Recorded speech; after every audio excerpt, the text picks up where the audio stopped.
প্রিয় দর্শক, সাজ্জাদ কাদিরের প্রীতি এবং শুভেচ্ছা নিন। আমি এই মুহূর্তে আপনাদের সামনে কথা বলতে এসেছি আওয়ামী লীগকে বাদ দিয়ে নির্বাচন কি হবে, জরিপ কি বলছে, এই প্রসঙ্গটা নিয়ে আপনাদের সামনে কথা বলতে এসেছি। আজকাল দেখছি বিভিন্ন জরিপ হচ্ছে। কদিন আগে আওয়ামী লীগের কার্যক্রম নিষিদ্ধ করবার আগে পর্যন্ত কোন দল কি পরিমাণ ভোট পাবে আওয়ামী লীগ সহ এমন জরিপগুলো দেখেছি। সেই জরিপগুলোতে এমনকি আন্তর্জাতিক সংবাদ মাধ্যমের জরিপেও দেখেছি আওয়ামী লীগের সংখ্যাগরিষ্ঠতা, আওয়ামী লীগের পাল্লায় ভোট বেশি। ভয়েস অফ আমেরিকার জরিপেও দেখেছি। কিন্তু ইদানিংকালে আমরা বেশ কিছু জরিপ লক্ষ্য করছি। অনেক প্রতিষ্ঠান, অনেক মানুষ কিছু জরিপ হাজির করবার চেষ্টা করছেন আওয়ামী লীগকে বাদ দিয়ে। সরকার যেমন আওয়ামী লীগকে বাদ দিয়ে নির্বাচন করবার চেষ্টা করছেন, ঠিক তেমনি কিছু জরিপকারী ব্যক্তি, প্রতিষ্ঠান আওয়ামী লীগকে বাদ দিয়ে জরিপ আমাদের সামনে, জনগণের সামনে হাজির করবার চেষ্টা করছেন। এই যখন অবস্থা দেখছে চারিদিকে, তখন আমিও চিন্তা করলাম আমারও তো একটা বিশাল কমিউনিটি আছে, 2-2.5 লাখ মানুষের একটা কমিউনিটি। সেই কমিউনিটিতে একটা জরিপ করি। এর আগেও আমি অনেক জরিপ করেছি। জরিপ করে দেখছি অনলাইন জরিপটার অবস্থাটা কি দাঁড়ায়।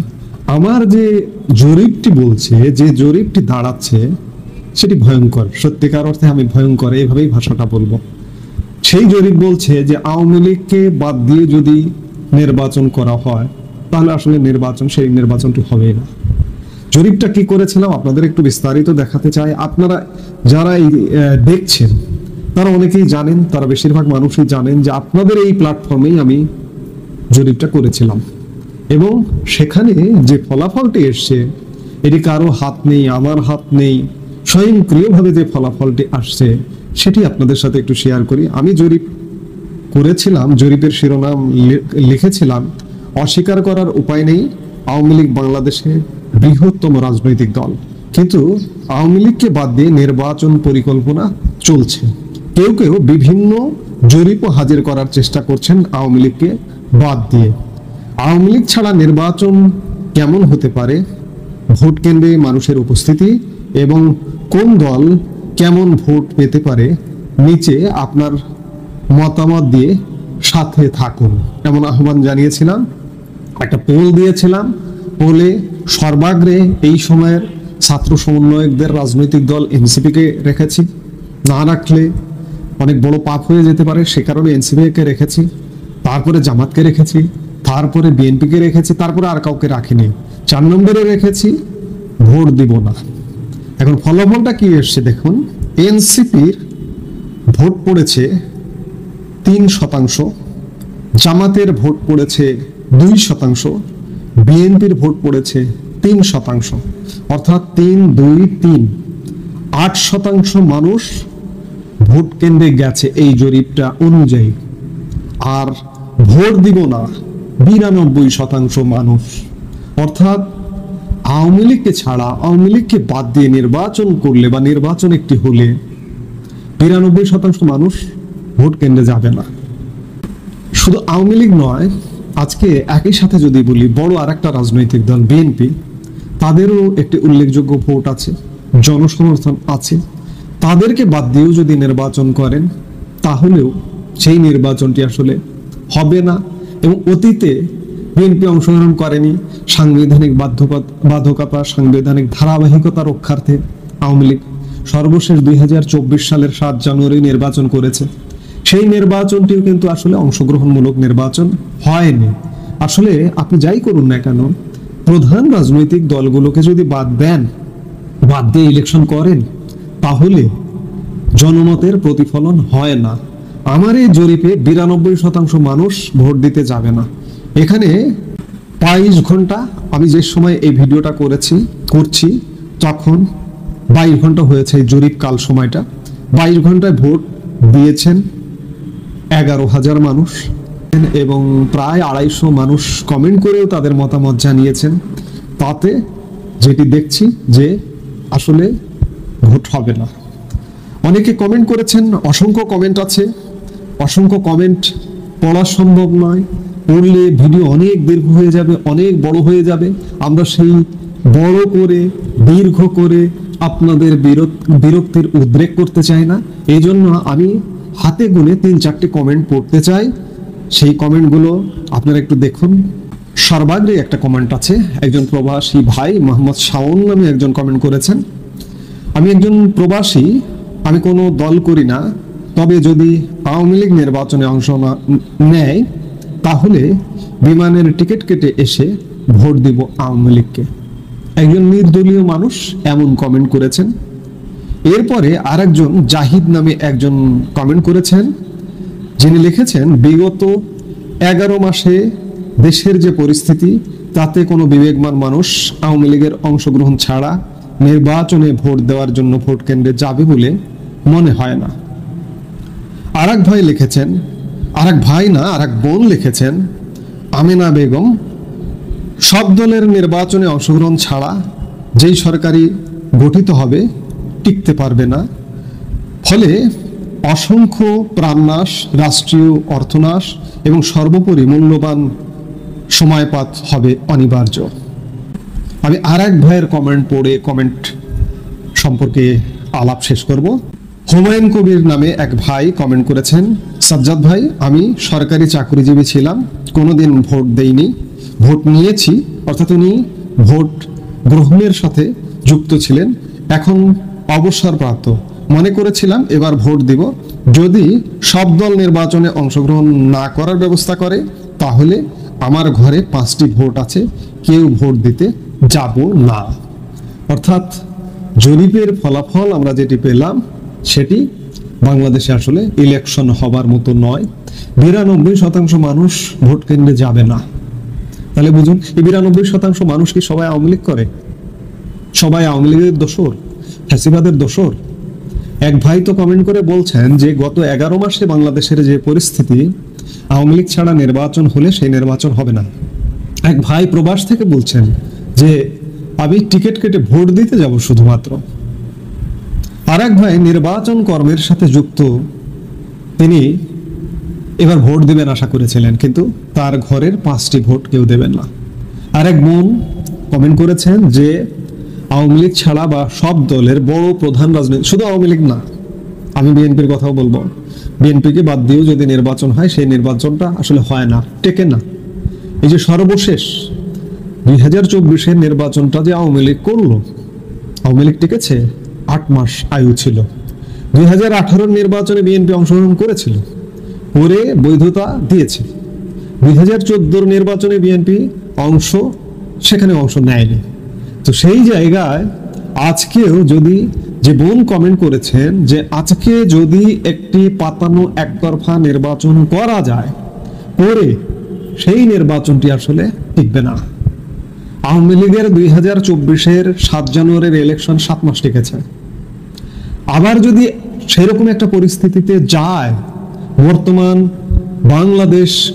বাংলাদেশের সরকার আবার সেই 6 মাস, 8 মাস, 1 বছর, দেশ কিন্তু ঠান্ডা হবে না, দেশ স্বাভাবিক হবে না।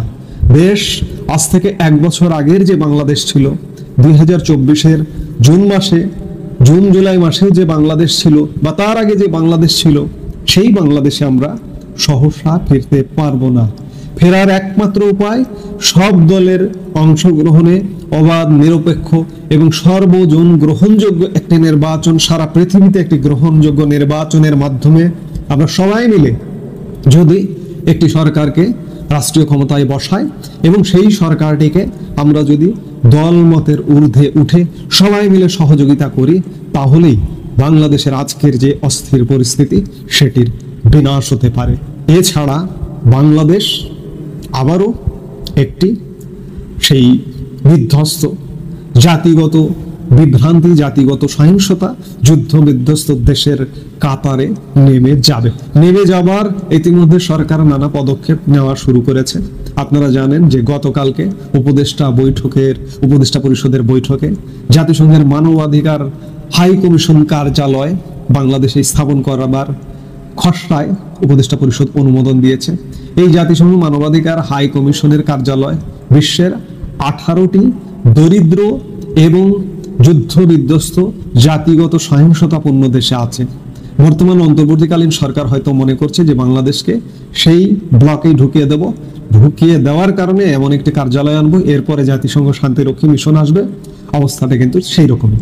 আজকে যদি আমরা একটা গ্রহণযোগ্য নির্বাচন না করতে পারি, তাহলে আমরা আফ্রিকার অনেক দেশ কিংবা উত্তর আমেরিকার অনেক দেশ, এশিয়ার দুই একটি দেশকে আমরা যেভাবে তাকাই, সংঘর্ষ পীড়িত, যুদ্ধ পীড়িত, জাতিগত বিভেদ পীড়িত সেই দেশগুলোর ব্লকে ঢুকে যাব। কাজেই আওয়ামী লীগকে বাদ দিয়ে কোনো নির্বাচন আসলে সম্ভব না, হবে না, জরিপ এটাই বলছে। আসসালামু আলাইকুম প্রিয় দর্শক, রাজনৈতিক সমীকরণ কখন কোন দিকে মোড় নেয় নিশ্চয়ই আমরা কেউ নিশ্চিত করে বলতে পারি না। এবং এই মুহূর্তে যে বড় রাজনৈতিক দলটি বিএনপি, তাকেও কি শেষমেশ অস্তিত্ব রক্ষার লড়াইয়ে নামতে হচ্ছে? এমন প্রশ্ন আমাদের অনেকের মধ্যে উঠতেই পারে।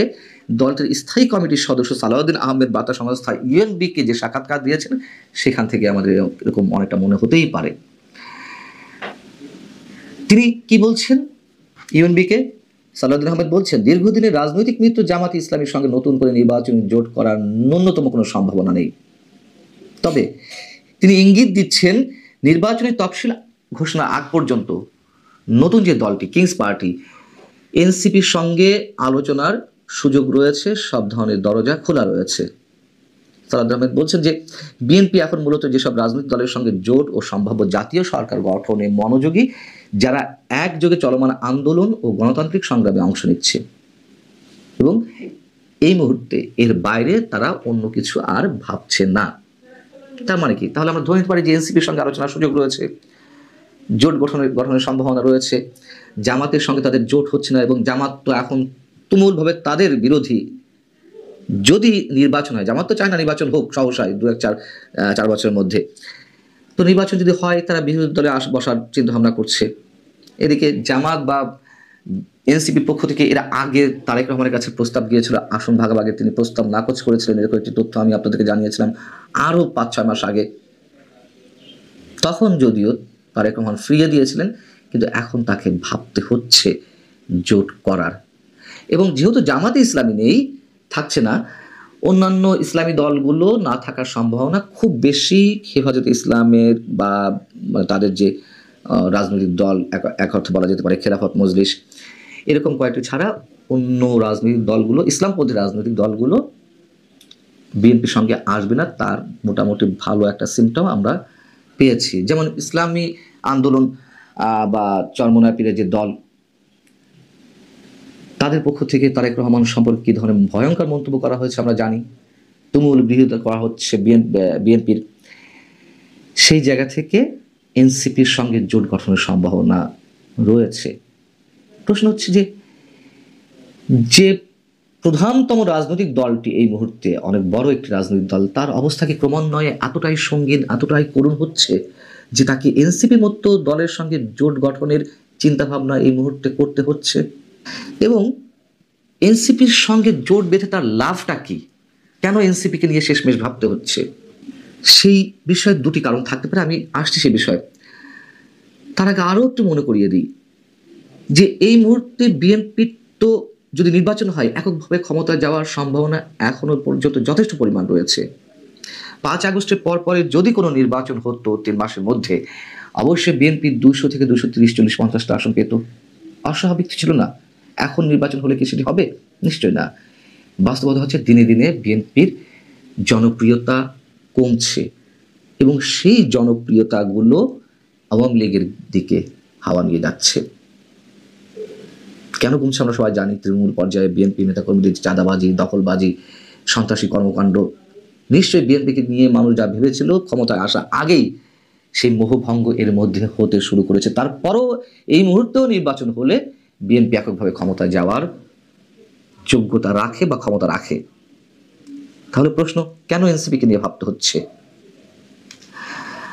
এ কারণেই ভাবতে হচ্ছে আমার মতে, নির্বাচন না হওয়া নিয়ে মানুষের মধ্যে একটা ধারণা প্রতিষ্ঠিত হয়েছে। নির্বাচন অনুষ্ঠান নিয়ে যথেষ্ট পরিমাণ সন্দেহ, সংশয় তীব্র থেকে আরও তীব্রতর হচ্ছে। এর কারণ মূলত জামাত এবং এনসিপি। তারা তো নির্বাচন হতে দিতে চাইছে না। যতই বলুক নতুন রাজনৈতিক বন্দোবস্ত তারা করতে চায়, এই সমস্যা সেই সমস্যা, সব ভাওতাবাজি, সবই হচ্ছে ক্ষমতা কেন্দ্রিক রাজনীতির অংশ। এবং তারা নির্বাচন না করেই ক্ষমতার স্বাদ লাভ করছে। এখন যদি এনসিপিকে জোট সঙ্গী করে তাদের বিশেষ কয়েকটি আসন, সেটি হতে পারে 30, 40, 50টি, এরকম কয়েকটি আসন ছেড়ে দিয়ে যদি নির্বাচনটা নিশ্চিত করা যায়, বিএনপি মনে করছে সেটাই ভালো, সেটাই উত্তম। আরেকটি হিসেব হতে পারে, বিএনপি হয়তো ধরে নিয়েছে রাজনৈতিক সমীকরণ কোন দিকে যেতে পারে তার কোনো নিশ্চয়তা যেহেতু নেই, শেষমেশ হয়তো আওয়ামী লীগকে নিয়েই নির্বাচন অনুষ্ঠান করা লাগতে পারে। তো আওয়ামী লীগ যদি আসে, বিএনপি জনপ্রিয়তা যেভাবে কমছে, সেই জায়গা থেকে কিছু ভোট নিজেদের ব্যাংকে নিয়ে এসে আসন ওয়ারি চিন্তাভাবনা থাকতে পারে জিতে যাওয়ার। যেমন জামাতে ইসলামীর সঙ্গে যখন জোট করেছিল 2001 সালে, জামাতের ভোট কত ছিল? মাত্র 4%, 5%। তারপরও ভিন্ন একটা কৌশলের মাধ্যমে আসন ওয়ারি তারা তো 216টা বা এর ধরনের একটা আসন পেল, এরকম একটা সংখ্যায়। এবং ওই সময় দেখা গিয়েছিল যে 4 দলীয় জোট মিলে যে ভোট তারা পাচ্ছে, আমার যদি খুব ভুল না হয়ে থাকে তাহলে বলতে পারি, তার চেয়ে বেশি পেয়েছিল আওয়ামী লীগ, কিন্তু আসনের দিক থেকে ধরা খেয়ে গিয়েছিল। সেই হিসেবটা বিএনপির থাকতে পারে। কিন্তু প্রথমেই বলছে যে বিএনপির অবস্থা ক্রমান্বয়ে এতই করুণ হচ্ছে। কেন করুণ হচ্ছে? কেন বিএনপি নির্বাচনটা আদায় করতে পারলো না তারা এককভাবে ক্ষমতায় যাওয়ার জন্য? তাদের কৌশলে অনেক ভুল রয়েছে, বারবার ফাঁদে পা দিচ্ছে, এবং এই কথাগুলো আমরা ক্রমান্বয়ে ক্রমশ সবসময় বলে আসছি। এবং তারা যে বিপদগ্রস্ত সেটা দিনে দিনে অনেকখানি নিশ্চিত হচ্ছে। সালাউদ্দিন আহমেদ সমস্যার বিষয়ে আরেকটি চমৎকার মন্তব্য করেছেন, যদি এই ধরনের মন্তব্য তারা বেশ কিছুদিন ধরে করে আসছে। তিনি বলেছেন, জাতীয় ঐকমত্য কমিশনের যে আলোচনা, এটা একেবারে অপ্রয়োজনীয়ভাবে দীর্ঘ করা হচ্ছে। যুক্তিসঙ্গত সময়ের মধ্যে এটি শেষ করা উচিত। বাস্তবতা এটাই যে এই সমস্যা নাটক চলছে, এটা স্রেফ মানুষের সঙ্গে প্রতারণা করা হচ্ছে সময় ক্ষেপণের জন্য। এর বাইরে তো কত ধরনের কথিত সমস্যা হয়ে যাচ্ছে। সরকার নিজের মতো করে নানান সিদ্ধান্ত নিচ্ছে। এইসব সিদ্ধান্ত নেওয়ার জন্য কি সেগুলো সংস্কারের মধ্যে ফেলা হয়েছিল? নিশ্চয়ই না, করে যাচ্ছে একের পর এক। সবশেষে আর একটা কথা বলি, তত্ত্বাবধায়ক সরকার সম্পর্কেও সালাউদ্দিন আহমেদ আবারও একটি ইঙ্গিত দিয়েছেন। তিনি বলছেন, তত্ত্বাবধায়ক সরকার পদ্ধতি কার্যকরভাবে পুনঃপ্রতিষ্ঠিত হয়েছে, এখন শুধু সুপ্রিম কোর্টের রিভিউ রায়ের অপেক্ষা। আমরা আশাবাদী যে আপিল বিভাগ রিভিউ আবেদনের পক্ষে ইতিবাচক রায় দেবে। এবং পরবর্তীতে বলছেন, বাংলাদেশের জনগণ একটি নিরপেক্ষ তত্ত্বাবধায়ক সরকারের অধীনে জাতীয় নির্বাচন চায়। তার মানে কি ডক্টর মোহাম্মদ ইউনূস সরকারের অধীনে বিএনপি আসলে নির্বাচন চায় না? তারা বুঝেই গেছে ডক্টর মোহাম্মদ ইউনূস সরকার নির্বাচন দেবে না, বুঝেও তারা নানান সময় নানান ধরনের ট্রাপে পা দিচ্ছে। এবং এটি হওয়ার যথেষ্ট সম্ভাবনা রয়েছে। এবং আমাদের অনেকের কাছে মনে হয় ডক্টর ইউনূস, আমি তো শুরু থেকে বলে আসছি, ডক্টর ইউনূসের অধীনে কোনো নির্বাচন হওয়ার সম্ভাবনা খুবই কম, খুবই কম। তিনি চেষ্টা করছেন পশ্চিমে এজেন্ডা বাস্তবায়নের জন্য এবং নির্বাচন প্রলম্বিত করতে, নির্বাচন না করে যতদিন ক্ষমতায় থাকা যায়। এই কথা এখন উজ্জ্বল দিবালোকের মতো সত্য। এবং তিনি যে নিরপেক্ষতা হারিয়েছেন, তার অধীনে নিরপেক্ষ নির্বাচন হতে পারে না, সেটিও প্রতিষ্ঠিত হয়েছে। অর্থাৎ তার অধীনে নির্বাচন হওয়ার কোনো কারণই নেই। এবং আন্তর্জাতিক যে খেলাগুলো চলছে আমাদের জাতীয় রাজনীতির সঙ্গে, সেই জায়গা থেকেও আমরা বলতে পারি কখন কি হয়, কার অধীনে কি নির্বাচন হয়, কে আসলে ক্ষমতায় যায় কাকে নিয়ে, তার কোনো নিশ্চয়তা অন্তত এই মুহূর্তে বলা যাচ্ছে না। 2 দিন আগেও হয়তো বলা যাচ্ছিল। ভালো থাকুন সবাই।